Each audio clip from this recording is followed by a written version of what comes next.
welcome to the second to last episode of the Six Dorans show. My name is Jacob Sminted Sanders, and as usual, I'm joined by my two co-hosts, Tanner Blitzerama Brelje. We'll do him this time.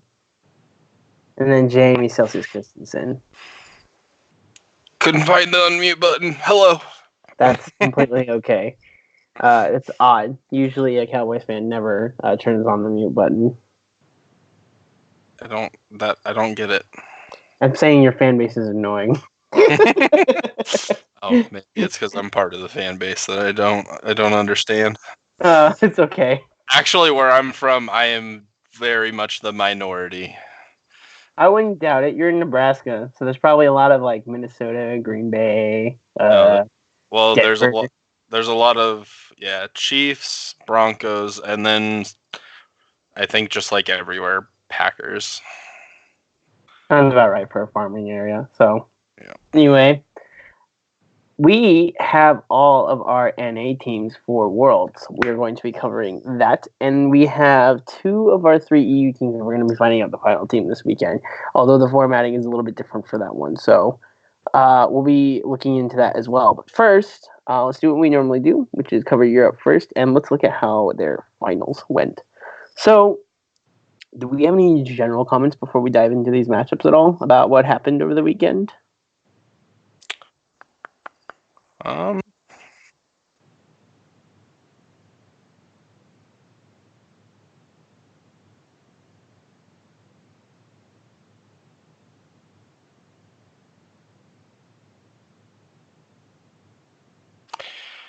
Yeah, honestly, I think all I would say is it was kind of just everything was as expected. Like, we had a really good matchup between the top 2 teams, and I know I'm kind of giving that away, and then the Fnatic 3-0 Schalke. We kind of expected exactly. that. Like the top 2 teams were definitely, they showed their separation from the rest of EU. Because Schalke looked really good going into the second, third place match, and Fnatic crushed them. So yeah. Real quickly on like the Fnatic Schalke series, because there's like a couple things I wanted to say on it. Besides the obvious that like Fnatica, call them Fnatica. I don't know why. Besides, like, the obvious fact that Fnatic clearly outclassed Schalke here, I think a big takeaway from me is that not only, like, is Fnatic and, like, G2 clearly above these teams, but I found it kind of odd that for a team like Schalke, right, who was vastly improving or whatnot, and for a team who could have, I guess, surprised Fnatic, they didn't pull any stops, really. I feel like they played very standard. I feel like they just tried to play like a normal game of League of Legends all the time. And they didn't do anything that made me feel like, wow, I want to see this work, right? They always played Sejuani. They always played Xayah. They always played Aatrox. Like, it was very standard. And I understand, like, meta and power picks, but I think when you're playing against a team like, Fnatic, and especially when you have like some the players like the caliber of like Upset and things like that, because Upset had some nice plays. He didn't have like great games, but he had some very nice plays. I think you need to pull out something that's not standard against G2 or Fnatic, because they're gonna beat you if you play standard, right? They're just really good at it. They're really good at the game in general. They have a very core understanding of how League of Legends works, and if you decide to say, okay, here's the core of how League works and what we want to do with it, Fnac's going to look at you and say, well, we know how to do that, but much better than you, so good luck, right? And that's kind of what happened here. So I'm a little disappointed that Schalke didn't look at it and say, all right, we need to quote-unquote cheese them. I don't want to call it cheesing, because if you pull out a cool strategy, it's not necessarily cheesing. It's just you found out a strategy that no one else knew of yet, right? Because otherwise, everything that G2 does would be cheesing. Yeah, it would be cheesing, and G2 is just very innovative, right? So I'm a little disappointed by the lack of innovation in this series. That was mostly my comment. I was very disappointed by that. I don't know, because like I guess my counter to that argument is obviously the way that they played did not work out against Fnatic. It wasn't really even close. But we've also been saying for some time now especially for the teams that can do it well. But I think even for the teams that like they don't have a lot of other strategy, but just think about like Team Liquid, right? They are a team that plays this very similar strategy most of the time. And we praise them for it because play what you know and don't try to like force yourself to play something outside of the box just because you think that it might benefit you. If you're comfortable with something, you typically perform better like doing that thing. And so Schalke is not the type of team that I think can pull off being super innovative because they have a play style. And I guess I would rather see them try to play that game style than like just pull out some random stuff that might take the other team off guard, but they just don't do as well on it. I think the difference between TL and Schalke here is TL and Liquid knows they outclass, so they can do those kind of things, right? And when they do falter, what do? They pull out the one trick they have, which is double lift playing Sona, which he hates to play, but they're so good at it. They've never lost on it yet. So like, you know, like even like if you put Team Liquid like on the brinks, they have something to pull out, right? If they're in dire needs, they literally say, "Hey, double lift. It sucks to be you this game. You're playing Sona," and that's when he like sits there in misery and says, "Okay," and takes it and does it anyway, right? Because he knows it's for the benefit of the team. You know, and there was nothing in game 3, like specifically game 3 is like what I was looking for. After the first 2 games were standard, I'm like, all right, Shulka's got to do something. Even if it's crazy, like the first 2 games did right. In a best of 5 series, it's obviously a little different. Like if it's not working, then try to fix it. So I'm on board with what you're saying here. Just like game 1, I didn't want them coming in with like some random ass thing that they practiced twice. Oh no, I against the wouldn't. I second wouldn't best expect team that either. I wouldn't in expect the that league. either. I would expect Schalke to say, okay, this is what we're good at. Let's try it. And then after it doesn't work, and you have to like reevaluate, right? But they didn't even reevaluate. They were just like, nope, we're gonna continue with Xayah in game 3. We're gonna continue with the Aatrox in game 3, but instead of mid lane, we'll put the Aatrox top lane. So whatever.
In that same matchup, the one thing I would like to say about Fnatic is I'm glad to see that they didn't overlook their competition in this matchup like it appears they did last split.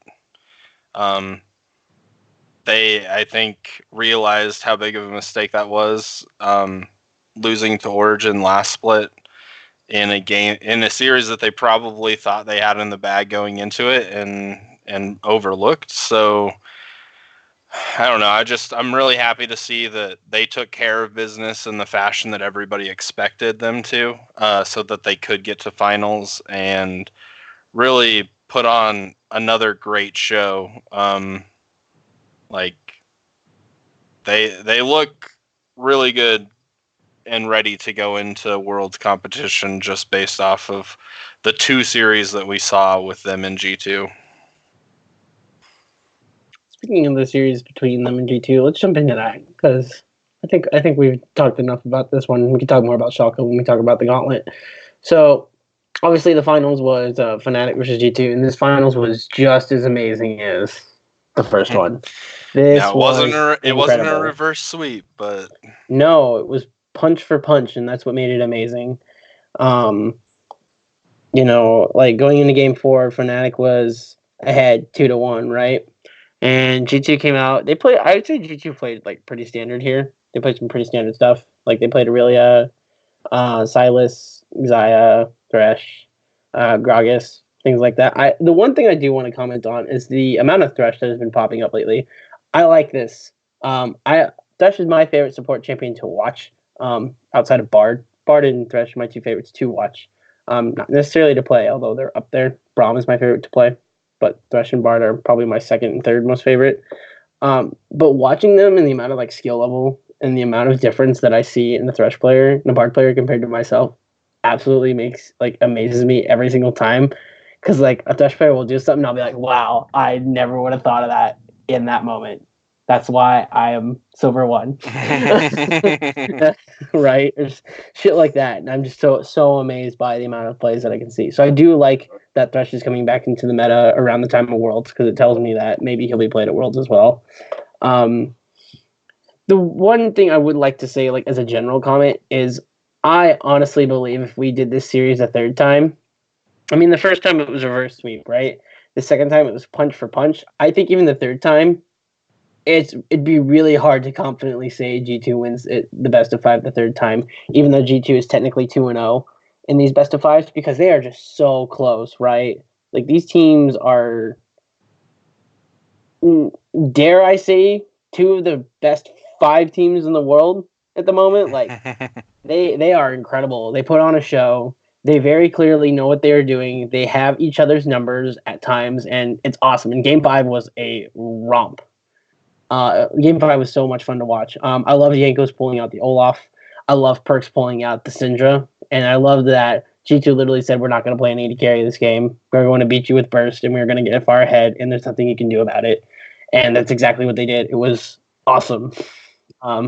Granted that Reckless and Nemesis and Broxa got some return kills, right? And they even pulled out Bwipo's Ornn, which I really loved to see. I was finally waiting for Bwipo to play his Ornn again. I really enjoy Bwipo's Ornn. I think it's really weird to say that like an Ornn is better than someone else's, but Bwipo actually takes Ornn to another level with his engages in team Unfortunately, I disagree with you in this game, though. I watched him miss so many ults. No, on this game for sure, but like in general, when like Bwipo has played Ornn, he has definitely like played the champion to another level. So I enjoyed that Fnatic and G2 literally stuck to their guns and said, this is who we are as teams in Game 5, and we're going to put our best effort forward, right? Now, G2 won it, obviously, and G2 has submitted themselves as the best team in EU and maybe even in the world. But I think there's a lot to be said for the amount of identity that these teams have created for themselves and the way they were able to stick to it and the way they have stuck to it for the last 3 weeks now. And going into Worlds, I don't think there's any doubt in anyone's mind that whoever gets G2 or Fnatic in your group, you probably are fighting for 1 spot, not 2 spots in that group. Because more than likely Fnatic and G2 are getting out of their group. More than likely. So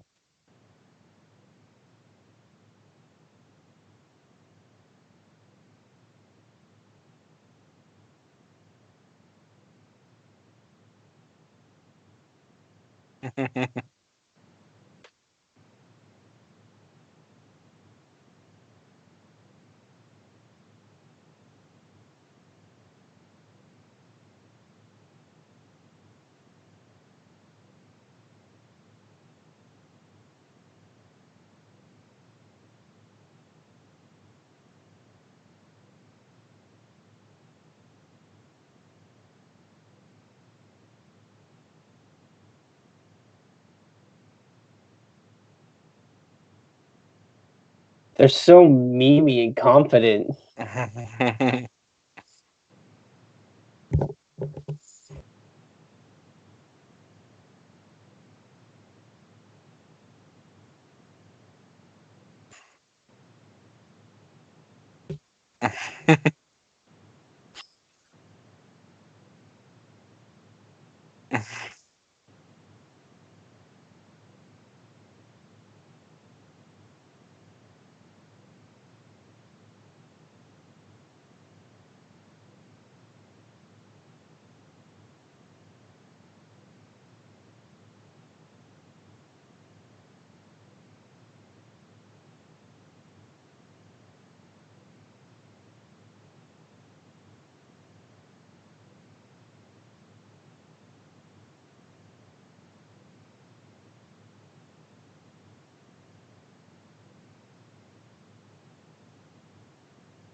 It was usually Nemesis that they sniped out because you don't want to target. You don't want to target a Xayah, right? The second you target Xayah with the Syndra ultimate is the second Reckless just pops the ult and nothing hits, right?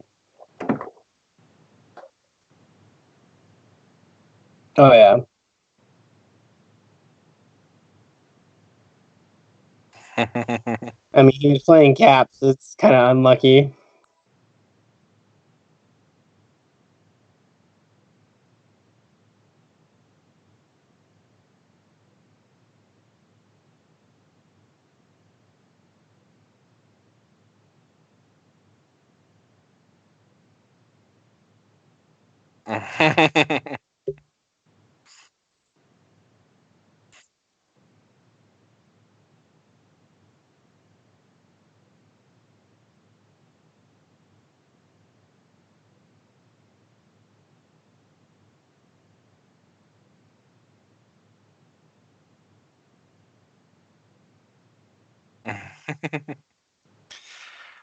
Along the notes of the draft for Game 5, I listened to the Euphoria podcast today, and they had Mickey X on there. And he actually was talking about the draft too, about how, again, in the meme style that G2 always has, I think Mickey X has definitely adopted that 100% because, like, the entire time he was memeing on the podcast too.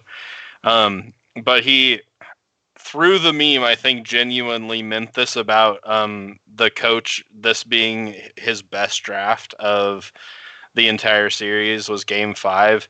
And that's because they first picked Akali, which, as we know, G2 can flex into 3 different positions. three different Perks could positions. probably play it too. For sure, too, though. So, like, they started off with a pick that could be rotated in between multiple positions. They saved the perks pick until late, which, I mean, nobody's going to have the thought in their head, even though he's done it before. That's still not like the opposite coach's thought going through draft is that he's gonna pick Xayah or Syndra. Draven or Caitlyn. So you save that till the end. You're not worried about, perks getting banned out because they're probably going to be banning 80 carries if they do it anyway. But yeah, you do that, and then, like, they were just set up for success from the very beginning. Like you mentioned, Nemesis in all 3 of the games that Fnatic lost was was like hurting.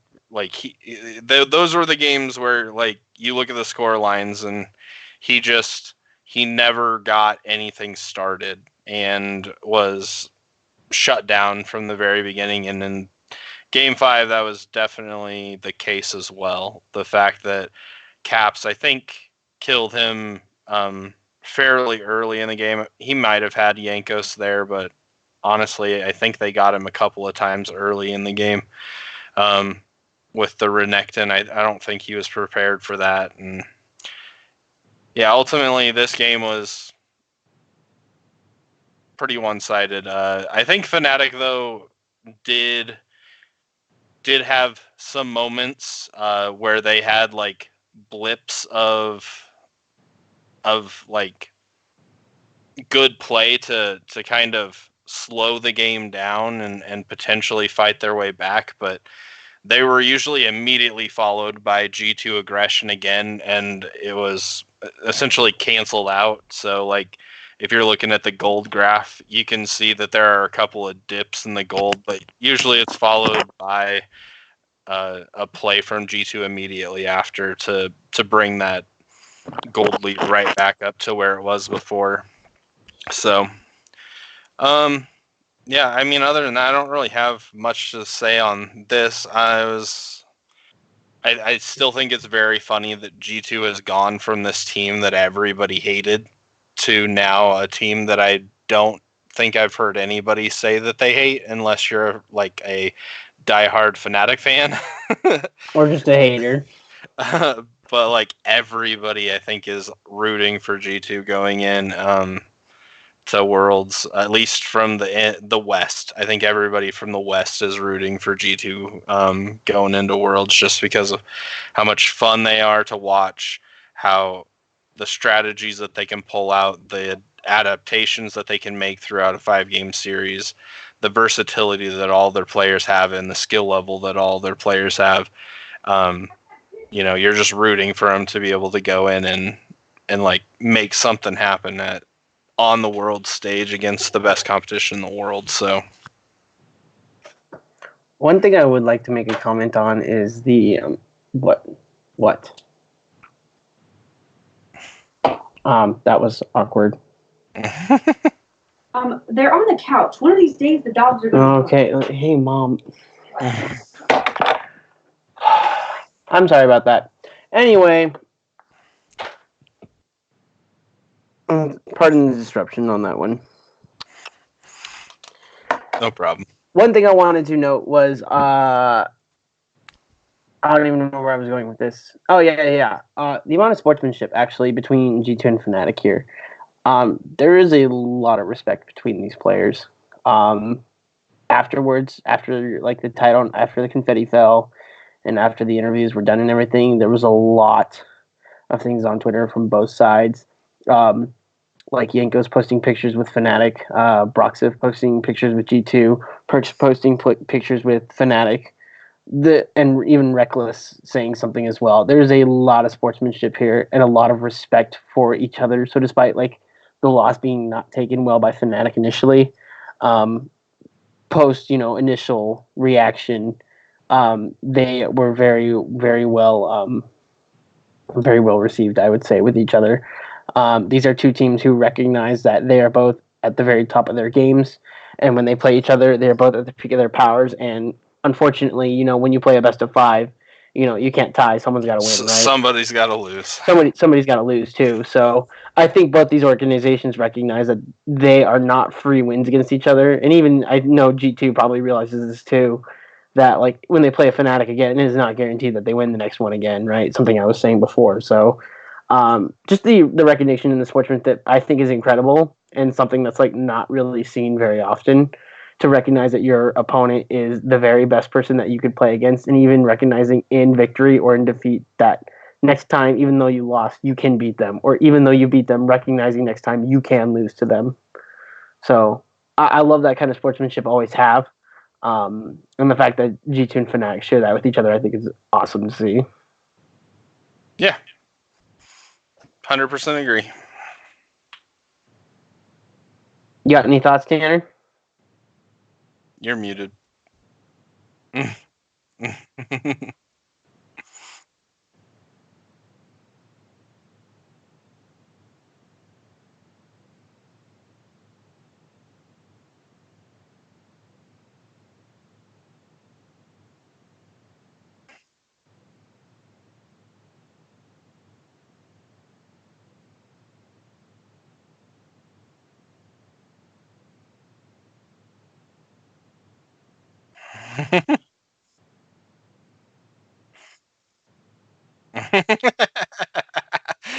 I think that's enough. I get what you're saying now.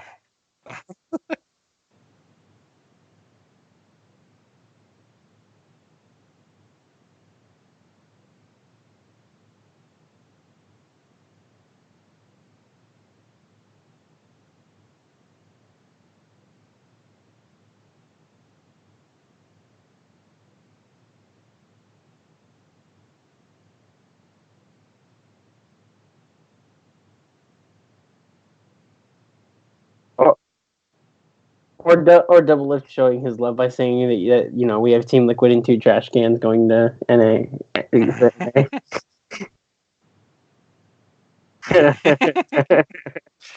That's why I said it's the Double Lift love. I'm with you though. I really hope that both regions will be there for at least themselves, like all the teams that are going. I hope that they are willing to scrim each other and help each other out. Like, that's not what you typically do through the regular season, so they're going to have to, swallow their pride a little bit and like realize the stage that they're on and that they're kind of a region together. It doesn't matter. It's 15 players from the same region. It's not 3 teams competing against each other. So I really hope that they are willing to do that. And honestly, I don't know how realistic it is, but I hope that that's the case for just the entire West. I hope, since it seems that NA is going to be going over to EU to do their scrimming instead of Korea like they normally do. I hope that the 2 regions that have a very big connection to one another, that they utilize each other and learn and grow however much they can before World starts, because I think that it could be a major help to see, an entire other region's like meta and strategies. And I know that you're gonna probably end up playing each other even in groups, but like in those cases, the better team's gonna win no matter what. So just help each other as much as you can now, because if you think that this is the best opportunity that the West has to win Worlds, or at least is the best opportunity to this point, then you better take advantage of it, because nothing's saying that next year is going to be the same. It's the same way with like football teams and Super Bowls. Like, you could make it one year and be like not even close, not even in playoffs the next year. So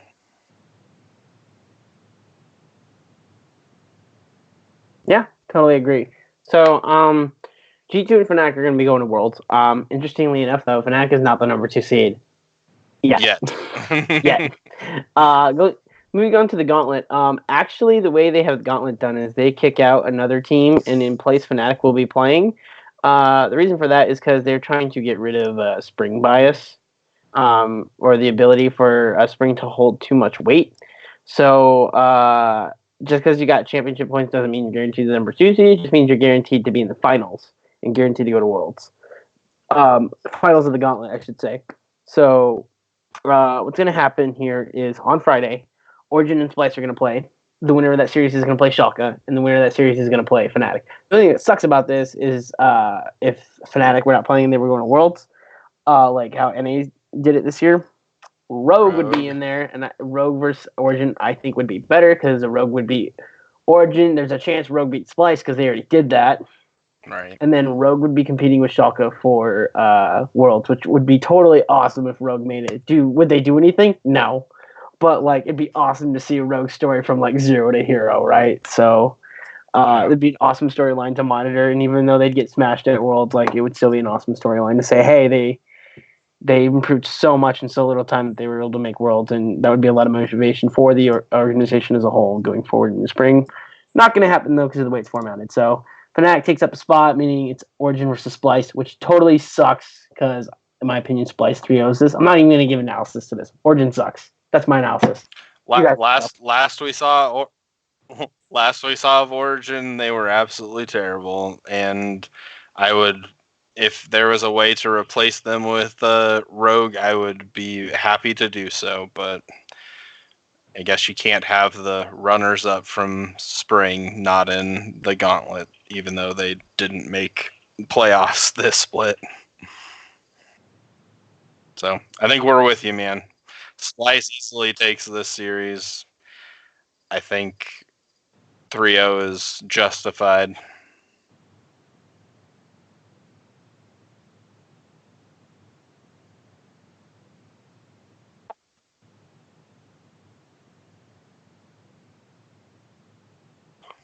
Awesome.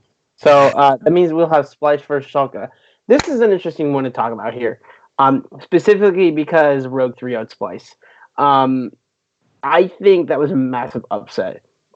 And often is the case when a massive upset happens, the team who made the upset absolutely fails in their next series, right?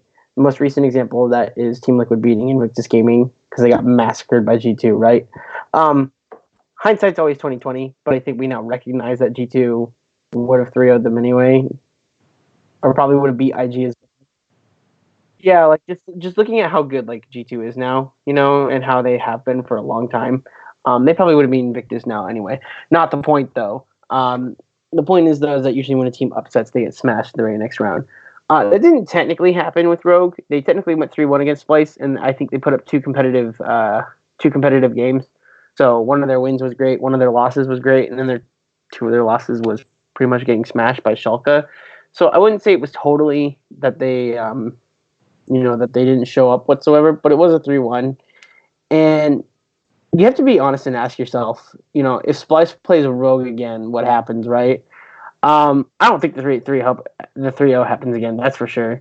The second thing is I think Rogue made a perfect game plan, as we talked about before, and Splice got screwed because they were found out by Rogue, right? Rogue put together a perfect game plan, and Splice wasn't able to move forward.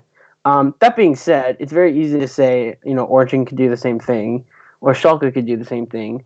I think just like how Clutch Gaming and FlyQuest in general, they had a lot of time to reconsider what had happened to them. I believe that they're in a similar scenario here, where Splice had a lot of time to think about it. They had some time, because from quarterfinals to now, right, about 3 weeks, they've had some time to go look it over. They have had some time to think about it, and I honestly don't think they're gonna. I don't think they're gonna lose to Schalke. Is essentially what I'm saying. I think they're gonna be the EU's third world team here. Examining Schalke's side though, my problem with them is that they got 3-0'd by Fnatic. Now Fnatic is on another level. I get that. Splice has also beaten Fnatic. Splice has shown potential to, go to toe-to-toe with G2 and Fnatic. Even though Splice lost both games to G2 and they went 1-1 with Fnatic, Splice showed they can go toe-to-toe with the top in the not the nation, top in the country, right, or the region. Yep. Schalke's not shown that. They have lost horribly every time, and that's the difference for me between these teams. Is I think Splice has way more upside. I think they got way more potential. I think they're a little more boring than Schalke is. But that's just the nature of Splice as a team. Unfortunately, I think even if Schalke or Splice goes to Worlds, or for God's sake, Origin goes to Worlds, I don't think any of these three teams are going to make much noise whatsoever. Their play styles don't say, wow, that's going to be fun to watch. And frankly, their player talent doesn't say, oh, they're going to win games. As much as, I love some of these players, I think barring upset, I don't think anyone on these teams would do very well.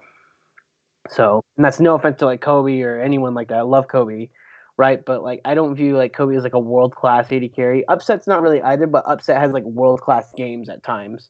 So I could see him pulling that out. I've yet to see Kobe really pull that out.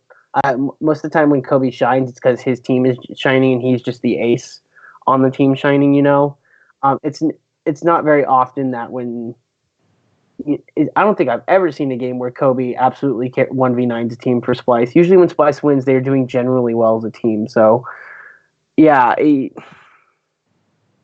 kind of disappointing looking at these three teams knowing that the number 3 EU seed won't be that fun to watch.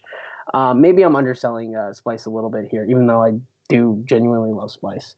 As for the actual matchup here, I'm going to pick Splice 3-1 here. I think they're just a better team. I think they got found out by Rogue, and that was it. They've had some time to go over that and examine their mistakes. And they're just a team that has shown that they can go toe-to-toe with Fnatic and G2. Are they going to beat Fnatic and G2? No. But the fact that they can actually give them a game and make them work for it tells me that they have way more potential than Schalke, who was dead in the water versus Fnatic. I think that if Splice loses, it will be we've already went over this prediction, but I think if Splice loses, it would be to Origin, because Origin showed in the spring split that they can play a game style similar to what Rogue did that 3-0'd Splice. They are not that team anymore, which is why we all pick Splice to win that matchup.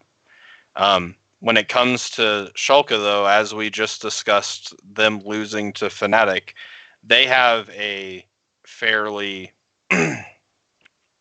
consistent play style as well that is like meta picks, not much outside of that. It's not typically a super fast game, which plays right into Splice's play style. And when they are able to play that play style, they've proven that they're one of the best teams in the EU. It's if you can get ahead of them early and, you know, put your foot on their throat, that you can take advantage of that play style and win series against them. So if anybody's going to be able to do that, I think it's Origin, just because they've proven that they can do it in the past. I don't think that they will. Schalke, I don't think, has shown us that they can play that game, that style. So I think that Splice will also take care of Schalke. I guess to pick that series, I'm gonna give it a close series, even though it's more of just a gut feeling. I don't really know I don't have like an exact feel of how I think this series is gonna go. Gut feeling tells me that it'll be a 5-game series, though, that Schalke has looked really good, and Splice, for some reason, I just think that like, as good as they looked in the regular split, I also just remember all of the times that they have, you know, looked good at times and then fallen down to that 4th, 5th place team. And in order to do that, they usually have a bunch of games where they don't look that good. So with that being said, I think that it's possible they don't look as good as they did at the end of the regular split. Schalke has looked good. I think that it'll be a close series. But I'll give Splice the edge just because I think that their play style matches up and they're really good at their play style, so I'll give them a 3-2.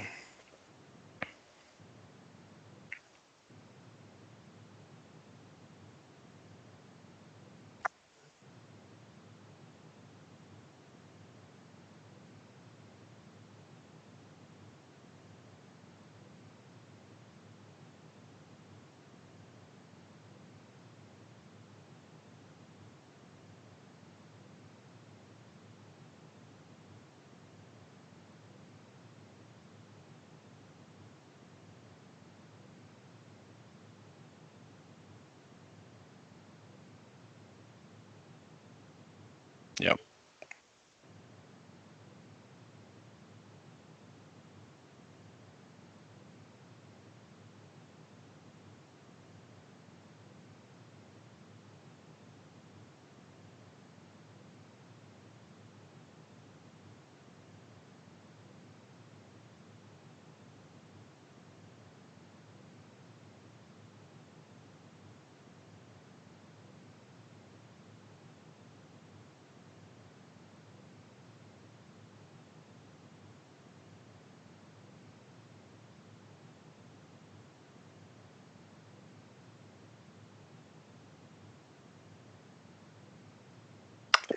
And then I think that we all have a similar feeling of how the last game's going to go. Yeah, so Fnatic is going to 3-0 Origin or Schalke if they make it, and they're going to 3-1 Splice if they make it.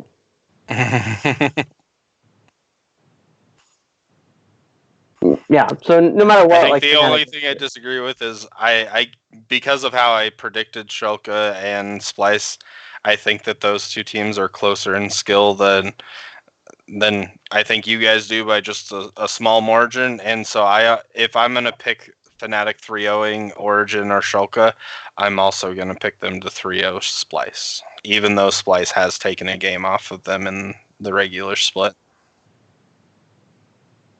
All right, then. So we got Fnatic, Splice, and G2 making it to Worlds. That's our picks for it. Cool. Yeah. All right. On to an A where we know I've got who something to we are. go do, so I'll let you guys take care of this because I don't want to talk about it. Yeah, that's totally fine. I get it. No, I get it. Salty fan. I get it. Anyway, moving on.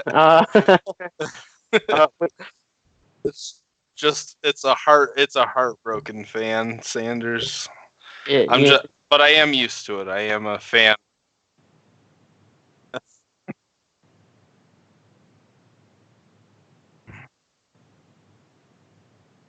I told you. I think even if they made the Worlds, they were making changes. But you mean so Bjergsen can leave? Wait, what? you know what? Honestly, if they don't, it's been years now, and they've made some really dumb decisions starting back when they let go of a double lift. So, Remember, Svenskeren and Double Lift were the problem, even though they're both at Worlds on the top 2 teams. well, Svenskeren would have never lived up to this potential on TSM. I can tell you that for right now, because TSM just doesn't for some reason the jungling position will never thrive. Ever since the odd one, the jungle position has been in no, not the odd one. Ever since Amazing, the jungle position has been in flummox. And yeah, double lift. I've already went off on that about how I thought that was a dumb move. So I think everyone thought it was a dumb move, but you know what? This isn't the series we're talking about. We need to talk about FlyQuest versus Clutch Gaming first. I don't think we do. No, we actually do, and here's why. I think it's pretty significant actually that FlyQuest looked competitive in their games against Clutch Gaming. They also took a game off of Clutch Gaming, which was fun. I thought, in general, at the very end of Game 3, when Rivington said he thought FlyQuest was going to win Game 4, right? The game wasn't even over, but as Clutch Gaming was winning Game 3, he's like, I think FlyQuest is going to win Game 4. At this point in time, at the end of Game 3, these teams were going punch for punch with each other. I really enjoyed the fight in FlyQuest here. They massively improved on what they were in the summer split, and they came with a game plan. They had plenty of time to come with a game plan, so I sure as hell hope they did. I know, but there was a part of us, if they got smashed 3-0, would we have been surprised? Honestly, with the last we saw of them, no. Exactly. So it was winning one game is still not that impressive to me, even if the other games were that close.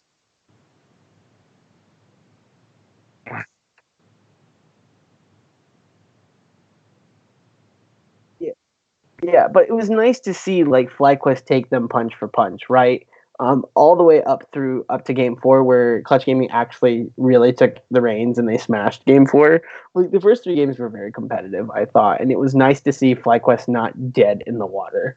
What's going to happen to this team, I really don't know. There's a lot of issues for this team to fix, whether it's through player swapping or maybe reevaluating how they want to view their team, in the sense that, okay, do we want to have Santorin focus more on Viper all the time, or do we want him to have more bot lane control, things like that? Because it looks like they need to get sold to Dignitas. Because that's what happened to Clutch. Because it just seemed like FlyQuest had no identity whatsoever, right? I think they need to find an identity, and it looks like they found some sort of one in this series. It was just a little too late. So yeah, I wanted to make a mention of this series though, because it was a lot of fun to watch, I thought, and it certainly was, I think, a testament to how much FlyQuest has improved since the end of the summer split, but B, that Clutch Gaming, is beating teams they should be beating, right? The series that surprised me the most. Before you move on to the next one, I'm gonna be the negative Nancy here. All right. FlyQuest sucks. Because I don't want, I'm not gonna give them the credit that you're giving them. They should have been competitive in all of their games because nobody had seen them in a month. But again, would you have been surprised if they weren't at all? Again, no, because of the last time we saw them. And that's kind of the point, right? I think no one expected to be able to take Clutch Gaming, to grips for a few games. I think no one expected that. I didn't even expect that. and it was nice to see. I didn't expect that off of what I had seen. However, I expect any team that has a month to prepare for a series of games, no matter who it's against. I hope that you can prepare something that's going to at least give that other team trouble. What they proved to me, though, is they do not have the skill on that team to win a series against a team that had just gotten done playing in the playoffs. He's being negative. I am being negative, but I also watched Poe Belter have some very bad moments for as long as he's been in the league. I think that he looked absolutely horrible in some of the losses, and that should be one of your best players on this roster. He is a long-standing LCS player who has proven in the past, in my opinion, I thought for a long time that he got a bad rep and that he was a much better player than people gave him credit for. But I think they just saw what he is now before I did, because he looks really bad. And I don't understand how that can be the case when you've been in the league for as long as you have been. I don't know. Sometimes you get washed. And I think that, some of the things that they need to do to address this team are probably find a couple of new players. It's not easy, though, because is this team all NA players? Yes. Well, I mean, I guess technically, I didn't think about Wadid. Yeah, Wadid. Okay, so Wadid is a transfer. Yeah, But he was a pickup, right? They picked him up before Wadid. Didn't they start this split as an all NA team? Yeah, they did. They were the only all NA team. Yes, he is. So I don't know. I think that was a fun experiment, but I think you might need to find some imports. Or you could be like CLG. You could experiment with a jungler who looks really, really bad at first, and then that jungler becomes amazing. Right? Right? Is anyone here with me? Wiggly? No? Okay. I mean, Wiggly did look really good, but he wasn't enough to get him past the next series we're going to talk about. I'm not gonna lie. When this happened, I was a little disappointed because I wanted CLG to make it to Worlds. But on the other hand, I think CLG would not be very exciting at Worlds. So give and take, right? I feel like how it would happen between CLG and Clutch Gaming is CLG would go 2-4, 3-3, not make it past groups, but they'd go 2-4, 3-3 in a really boring fashion. It's just they won because they're a well coordinated team, right? Whereas I feel like Clutch Gaming is going to go 2-4 or 1-5, less than CLG, but they're going to be way more fun to watch. All six games will be bangers, right? It doesn't matter that they won or lost. The fact is the game is amazing to watch, right? You'll watch because Lee Sin got buffed. You'll watch Lyra do some sick Lee Sin shit, and sure he might have died when he did it, but it was still some sick shit, right? You'll see Huni get this 5-man ult. Right, and Clutch Gaming will win a fight, but then they'll throw it Baron or whatever it may be. I expect Clutch to pull off some fireworks. I already spoiled that they beat TSM. Yay me. Anyway, the actual series of Clutch. I think I spoiled that when I said I'm gonna leave.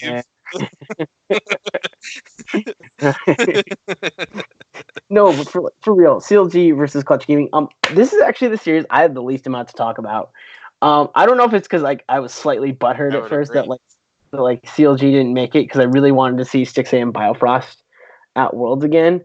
But honestly, I feel like this time around, Clutch Gaming just outclassed CLG in every way, right? Yeah, they did. Is it just me or was CLG lucky to win a game? I felt like they were.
this was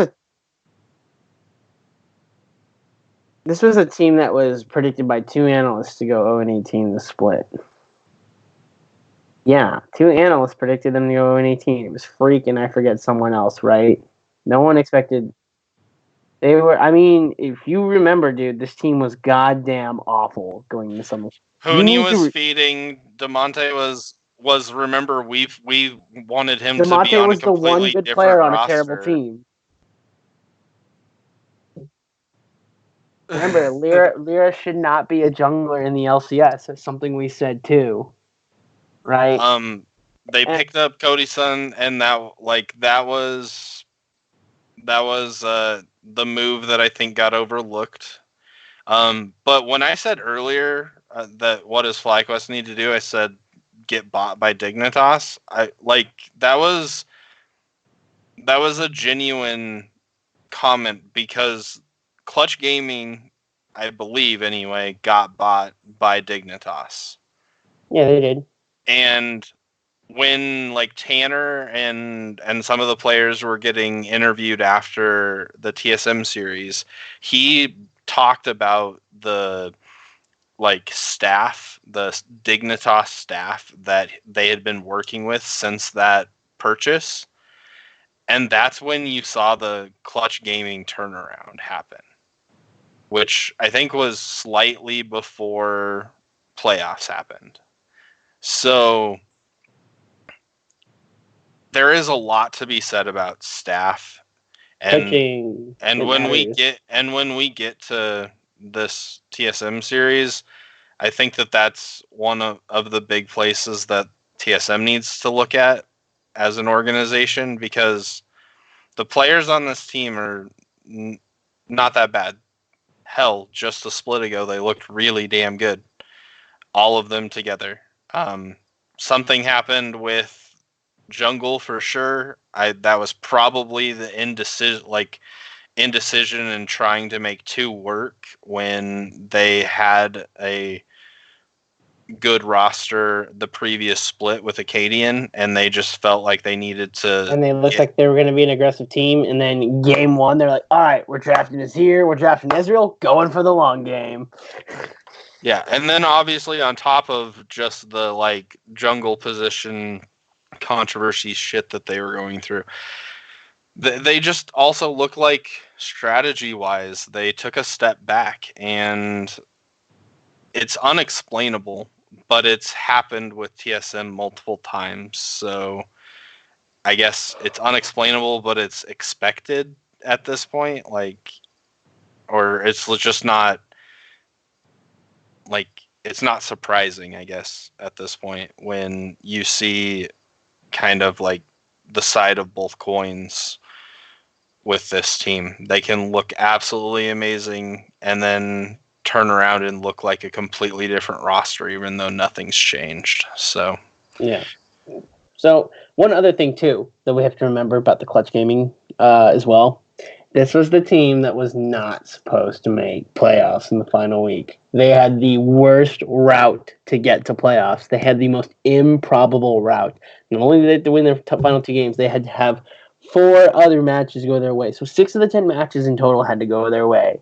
And it happened. And here they are at Worlds. It's actually a really incredible story when you examine Clutch Gaming. From being predicted to go 0-18 to just being seen as a mediocre 500 team that shouldn't make playoffs to everyone's favorite NA team. I'm not even joking. I think this is everyone's favorite NA team right now. Just like how everyone is rooting for G2 going to NA. I personally don't think there's a single hater for Clutch Gaming. Not a single person wants to see them do poorly. Everyone wants to see them do well. I think if you were to pick someone who wasn't a fan of Team Liquid or Cloud9, right, or Clutch Gaming, they were a fan of the other 7 teams. You said, who are you rooting for at Worlds? I guarantee you most people would probably say Clutch Gaming. Maybe if you would say Team Liquid because of Double Lift and I think most people would say Team Liquid because they think that Team Liquid is the best chance for NA. Oh, there is that, but I honestly think there's a lot of heart here for Clutch Gaming because if you remember, agreed. I think that they earned a lot of fans. But I mean, I think if you remember, even when CLG reverse swept Clutch, there was a lot of people on Twitter, a lot of people on Reddit, a lot of just people in the comments of internet in general that were saying, wow, despite the fact they just got reverse swept by CLG, I want Clutch Gaming to go to Worlds, right? Despite the fact they got reverse swept in the playoffs, everyone said that's the team we want at Worlds. We want Clutch Gaming, right? It was simply because they took Team Liquid to 5 games. Simply because of that. Yeah, and as we've talked about, it's the play style. Like, this is a play style that can help you get away with some of your weaknesses. If you can get an early lead, then, if you're a poor late game team, it doesn't matter because you've already got the advantage early in the game, and through aggression they are able to do that. So this play style should suit them well against international competition. It's just we'll have to see if how it pans out. If they're able to get those early leads, or if they're going to get punished for some of their early play. Like, it's very calculated by them still that they've shown through the entire playoffs. Rift Herald, 10 minutes. They're going to be there. Are you going to?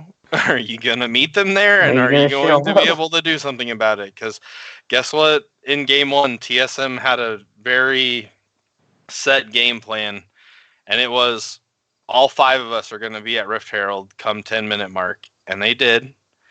And CG did a pretty good job of pushing them back a little bit, but then Broken Blade got a couple of good Jace shots out there, ended up killing Lyra, took the Rift Herald, and TSM proceeded to win that fight. And from that point forward was really where TSM had the game. I guess just to kind of hop into this series a little bit, I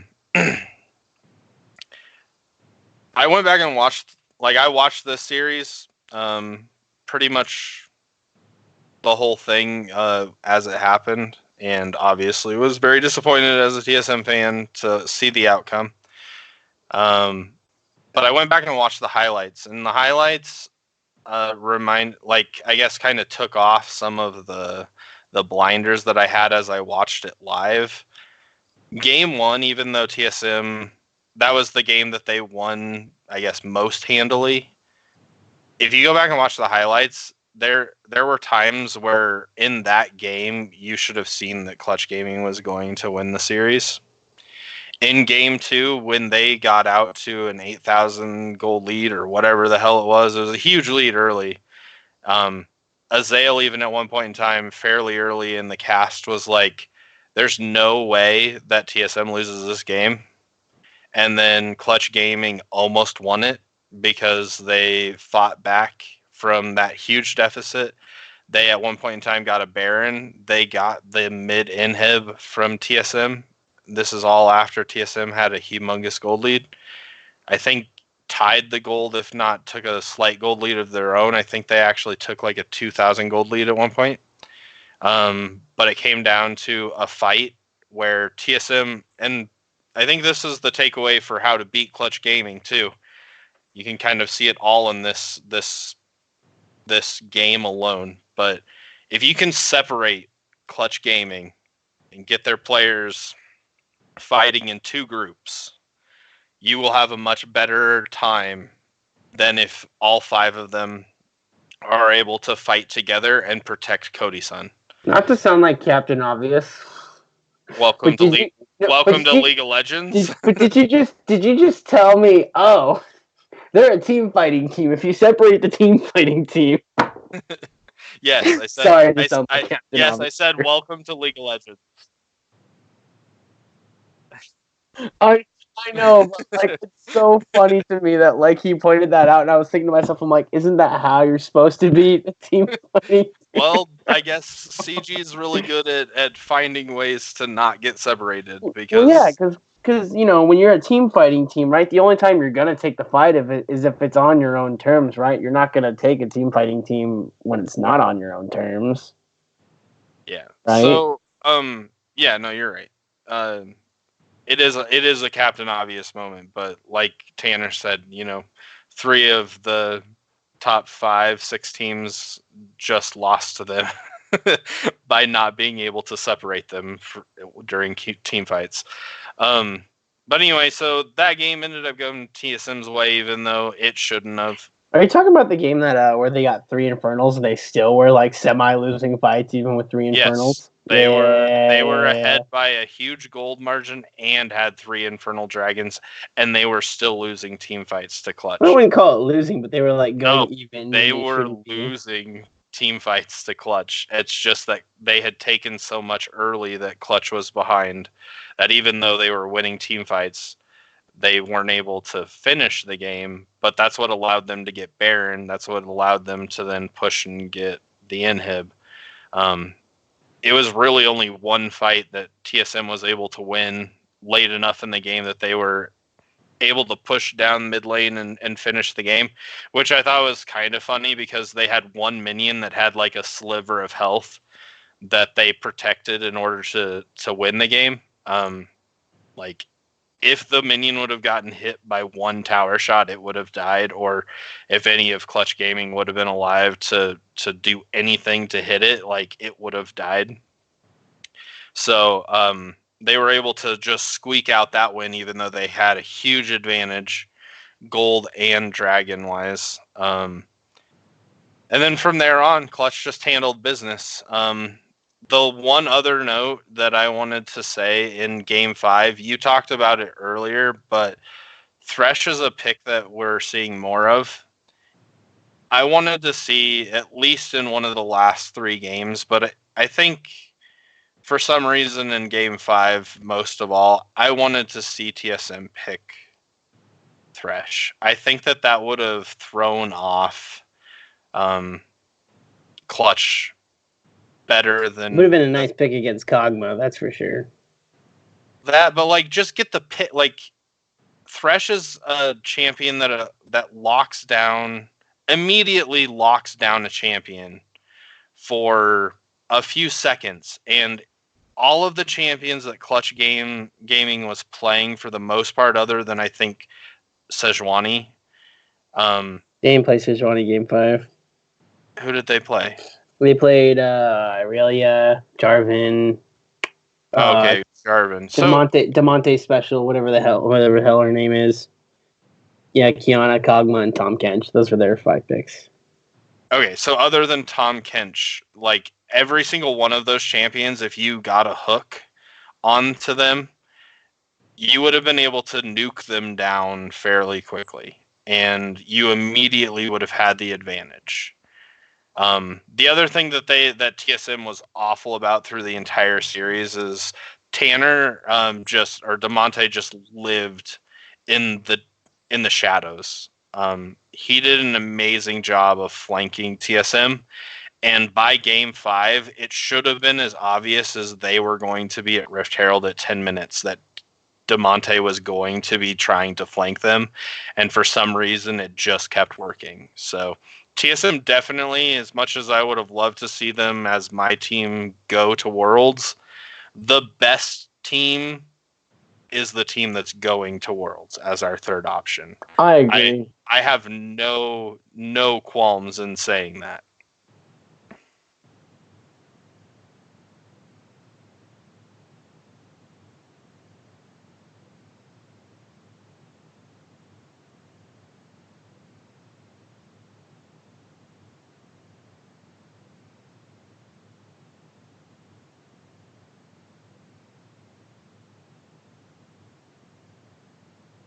Well, so the big thing for that game was, and I have like notes written down here, is the TSM played Sona at the beginning, right? So Clutch Gaming switched their bans out, and they said we're going to ban out Smoothie. They banned Yumi, they banned Sona, they banned Rakan, they banned Nikali, and they basically said we don't want TSM's bot lane to do anything. I'm not sure why that was like their strategy, was shut out TSM's bot lane, because they also banned Alistar. They banned 4 fucking supports. Right? I'm not sure like why their plan was ban out TSM's bot lane, because to me TSM's bot lane isn't like something you want to shut out, but I think that also speaks to Huni and DeMonte's confidence to say, hey, we can take Broken Blade and Bjergsen, ban out the bot lane.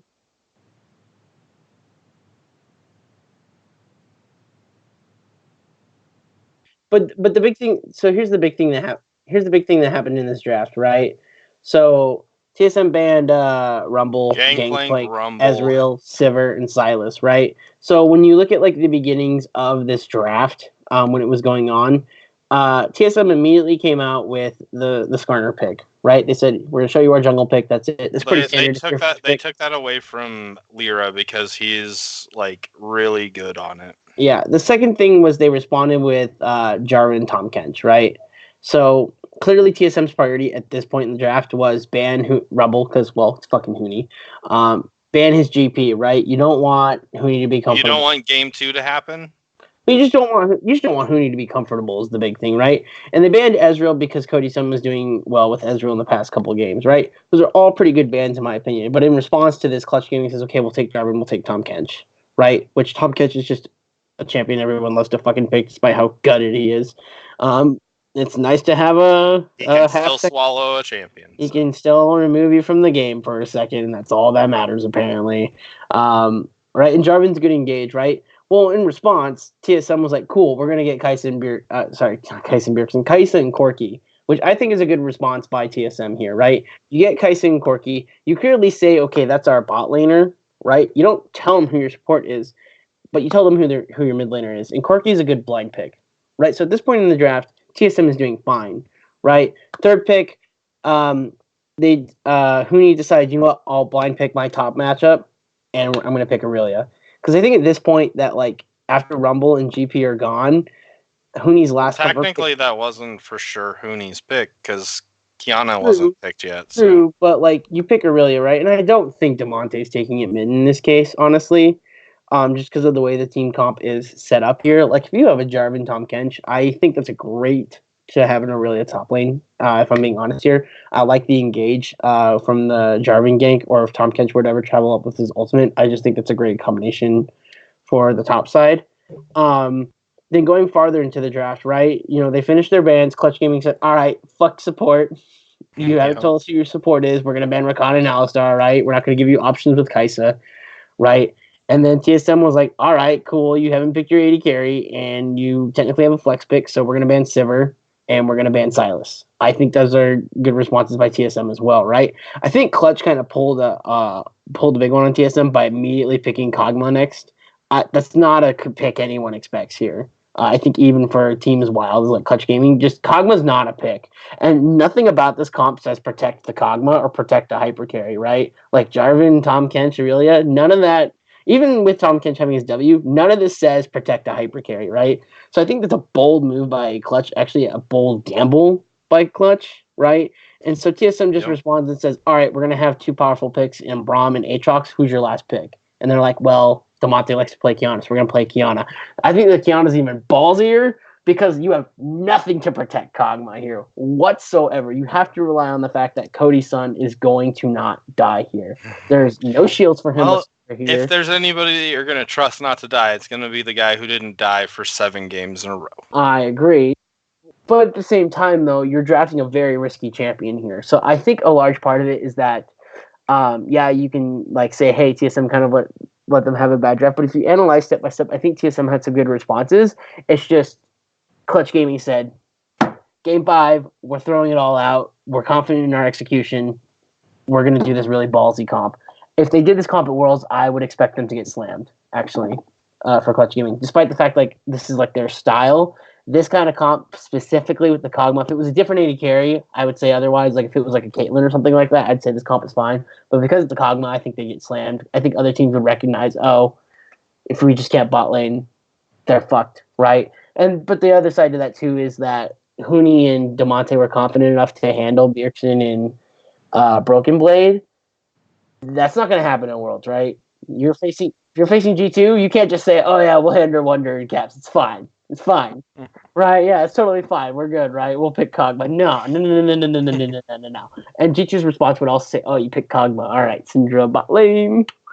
So there's just a lot of things like about this draft that I think works because of like the matchup they're in with the team they're against. But overall, like this draft is ballsy. It's daring. And frankly, I think against better teams, they would get smashed. So there's your question on why why the Game 5 draft happened the way it did. I think TSM had a solid draft here.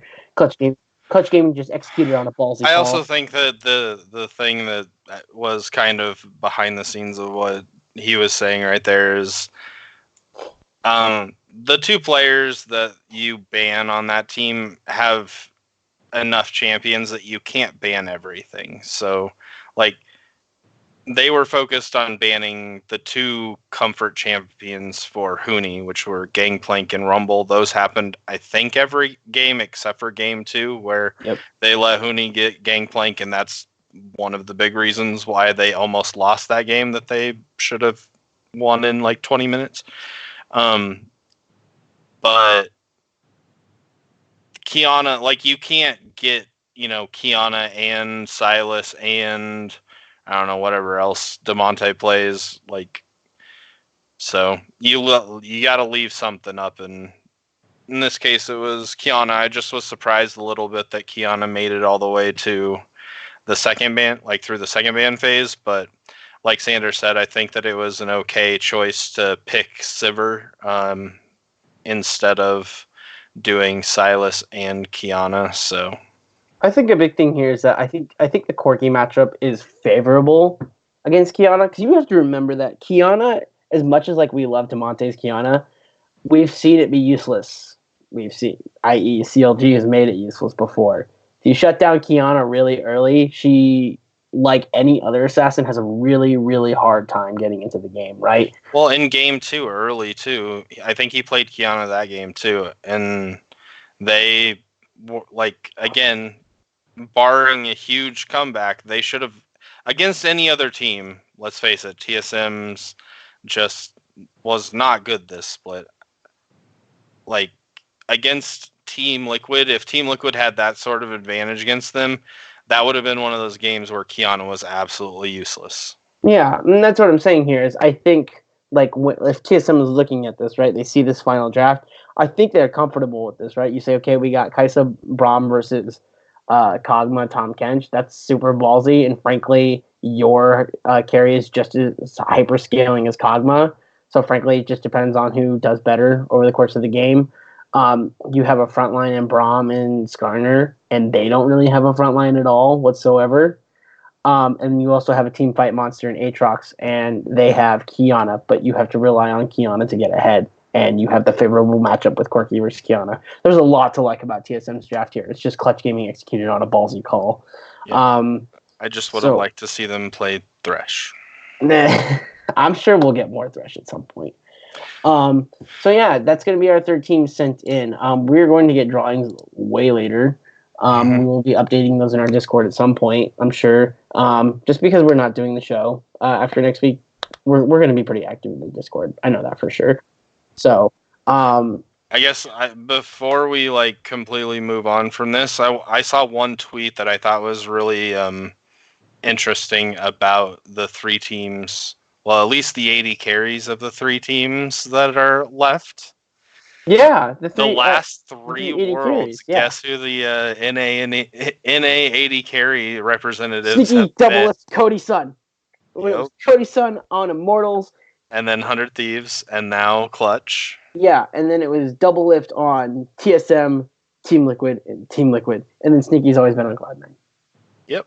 I thought that was really cool, though, that these guys have been the representatives, and I think that also tells you right there how big of a pickup Cody Sun was for this team. We've been kind of going back and forth between Ruin for CLG and Cody Sun for Clutch. I think that at this point, you got to go with the results, and the fact that Cody Sun's going to Worlds just might eke him out over Ruin, but that does not take anything away from Ruin on CLG, because I really do think that that was a necessary move and a very good pickup for them. I agree. So, I think that's it, isn't it? All right, that is our last comment on NA for now. So we may have something on NA next week, but I highly doubt that. So I guess farewell to NA for us. We're definitely going to be talking about EU next week. So anyways, A little bit, I'm sure. Let me tell you this right now. I think the Nightmare Group, like the Nightmare Group, is Team Liquid. If it happens, because we haven't had the draws yet. Team Liquid, Fnatic, Invictus Gaming, and put whatever other fucking third place team you want in there. You're probably thinking of Korea's, like, just whatever Korea's third place. I don't know if I like Damwon that much. I don't think I actually do, but...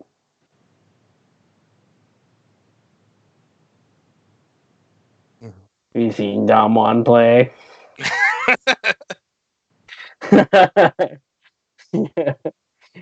I guess. So anyway, yeah, that's definitely like the death group and something that I would be. Another one that I was examining was for a possibility is G2, Cloud9, RNG, and Griffin. That was it. That's a possible group. I looked at that and I was like, fuck. That's pretty yikes. Cloud9 would not be making it out of that group. We've said that before, and then they did it. No, we have said that before. You know what? We have a Nightmare group, and they went 4-2 in it. Give you that one. So, granted, that was last year, and Korea was non-existent. They were non-existent in Korea. Duh, they never performed Worlds in Korea. Always remember that. He's never done well when Worlds is at Korea, so now that's in Paris. Oh shit, G2's fucked. In Paris.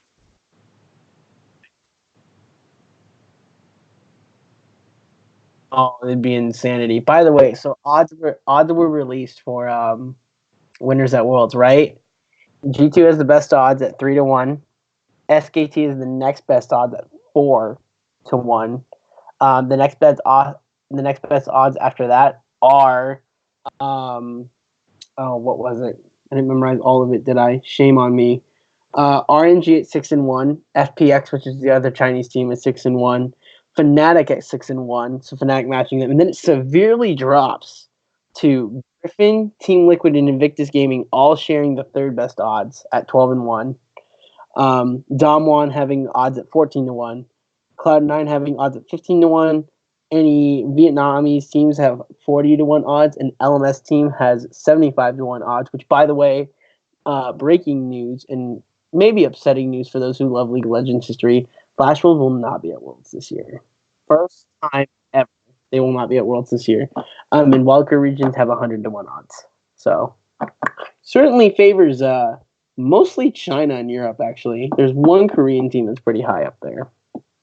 There's two Chinese teams and there's two European teams that are really high up there, with G2 having the best odds. So, yeah. Interesting. I think what's so cool about that, though, is how much diversity is there. And, like, even, like, Team Liquid's, like, odds are not bad, right? Like, it's 12-1, which is not, like, comparable to 6-1, 4-1, or 3-1.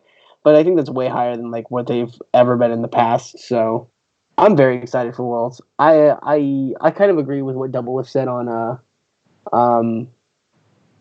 Dash's podcast, The Q, when he said he thinks this Worlds is the closest Worlds that he's ever seen. I absolutely agree. I think there is a favorite in my opinion. It's G2 in my opinion. Some people could argue SKT. Some people could argue RNG. I would take any of those arguments. Mine is G2, but like I don't think there's a guarantee like G2, RNG, SKT like win this. It's very possible that like G2 eliminates SKT or SKT eliminates G2, right? And then RNG proceedingly eliminates SKT or whatever, and then like Team Liquid beats Invictus, or Team Liquid beats like Fnatic or Griffin or something like that, and then the final is like an NA versus a Chinese team, right? Or maybe it's an EU versus a Korean team, right? Like there's so many different combinations that could happen this time around. Or maybe it's an EU versus EU final, and we get a third a third G2 versus Fnatic G2. Dude, I would be so there if G2 and Fnatic played again. What would be even more storied is if Fnatic won that, because Fnatic finally could say we won the best of 5 that mattered, right? You won the best of 5 that mattered. No, because then they'd go on and on about how they've won Worlds twice, and we all know that's bullshit. They're the only to have won Worlds twice. I promise you it's not bad. Oh, but Okay, so that's gonna be it for us. Yeah, we'll have more to talk about next It's gonna week. be it for us. We're gonna definitely have a lot more to talk about next week. So, from me, your host Jacob Sminted Sanders, I have my 2 co-hosts, Tanner Blitzerama Brelje and Jamie Selceus Christensen. We bid you good night or good day if you're listening to this during the day, and we will see you all on the Rift. See ya.